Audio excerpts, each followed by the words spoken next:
Before researching into the many worlds interpretation, I knew it involved the idea of a parallel universe. I initially liked this idea, as crazy as it may sound, having an infinite number of worlds containing every possibility. I would often wonder if there's a parallel universe out there where dinosaurs still roam the earth. Most of my thoughts on a parallel universe, however, were moulded from sci-fi films, where many included the idea of hyperspace, a faster-than-light shortcut for interstellar travel. Although I know this couldn't be accurate, I still enjoyed the concept of a parallel universe. The first topic I stumbled on when researching the many worlds interpretation was the idea of quantum immortality and quantum suicide.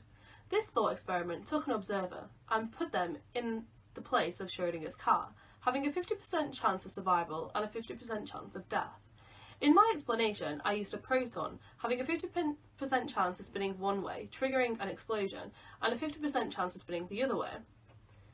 After a period of time, say 2 spins, the observer has a 25% chance of survival.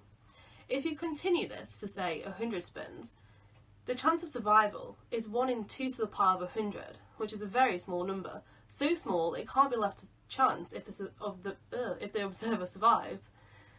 However, the observer who dies in a parallel universe could not know they died, but in the one where they survive, they know they're alive. Therefore, you cannot die, as only a living observer has a consciousness and exists. Although this is purely a thought experiment, which brings me on to one of the main drawbacks of the many worlds interpretation, of it being untestable.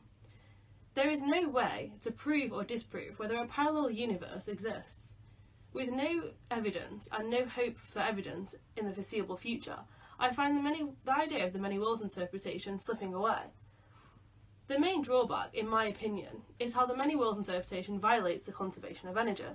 This law has been around for many decades. It has never been violated. Throwing away this law for my belief in the many worlds interpretation is a step too far. We cannot create energy from nothing.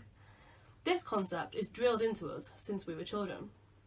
Although weighing up the arguments for and against the many worlds interpretation, it does seem to solve the measurement problem by considering the macroscopic and microscopic worlds.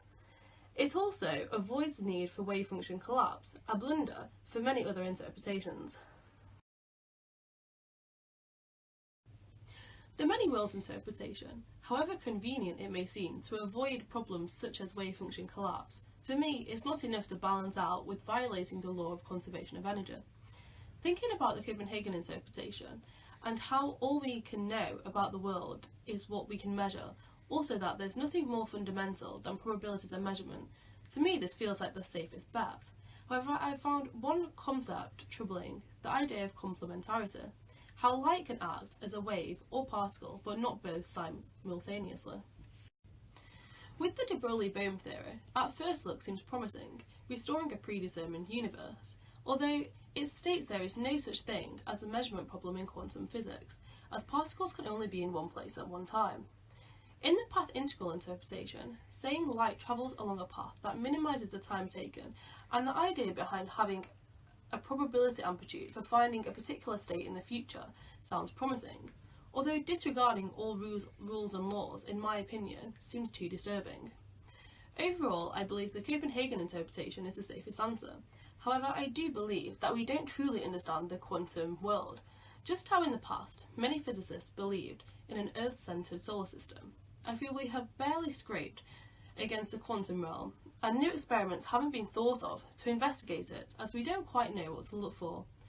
Although physics is ever-changing, and so for now, I think the most promising interpretation is the Copenhagen interpretation.